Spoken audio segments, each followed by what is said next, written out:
It is our misfortune to be living in dangerous times. We have many problems. Number one, above all else, is global warming and climate change. Planet Earth, as we know it, may be uninhabitable in our lifetimes, despite the beliefs of dimwits known as science deniers. This image could be a modern metaphor for what is, quite literally, a clash of civilizations. It signifies our other crisis of historic proportions. Nobody wants to put it this bluntly, but we are at war with the People's Republic of China. There are no bombs, no bullets, no battles. War hasn't been declared officially, and the media don't want to talk about it. But it's a war in every sense except military conflict. It's a Cold War that's not so cold. The leaders of the People's Republic of China believe it's their turn to be the world's superpower, and they intend to take that title from the United States by whatever means necessary. No, China's rulers don't want to bomb us. What's more likely is they want the United States undamaged if possible. Some of their leaders see the USA as one day becoming China's most lucrative, most prized colony. A book by British historian and political commentator Martin Jacques states it plainly. When China Rules the World is the title. The subtitle says, The End of the Western World and the Birth of a New Global Order. To underscore the nation Jacques believes will lead and dominate that order, the globe on the cover is Communist Chinese red. For the first time in the modern era, the dominant country in the world, which I think is what China will become, will be not from the West and from very, very different civilizational roots. China is not like the West, and it will not become like the West. It will remain in very fundamental respects very different. Some will say I'm guilty of sensationalism and hyperbole.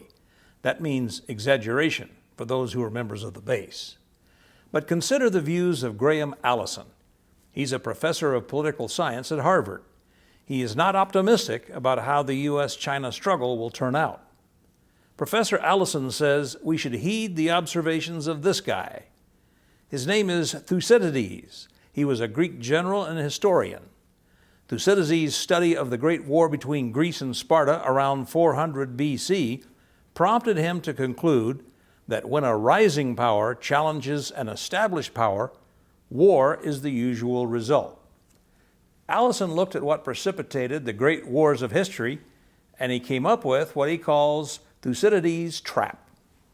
Harvard's Thucydides Trap case file has reviewed the last 500 years of history and found 16 cases in which a rising power threatened to displace a ruling power. 12 of these ended in war. Even more disturbing is Professor Graham's conclusion that many of history's great power conflicts were started by an outside force. So how does this work? What happens is a third party's provocation forces one or the other to react, and that sets in motion a spiral which drags the two somewhere they don't want to go. Here's what you need to know about the communist part of Communist China. The word is antiquated and out of date.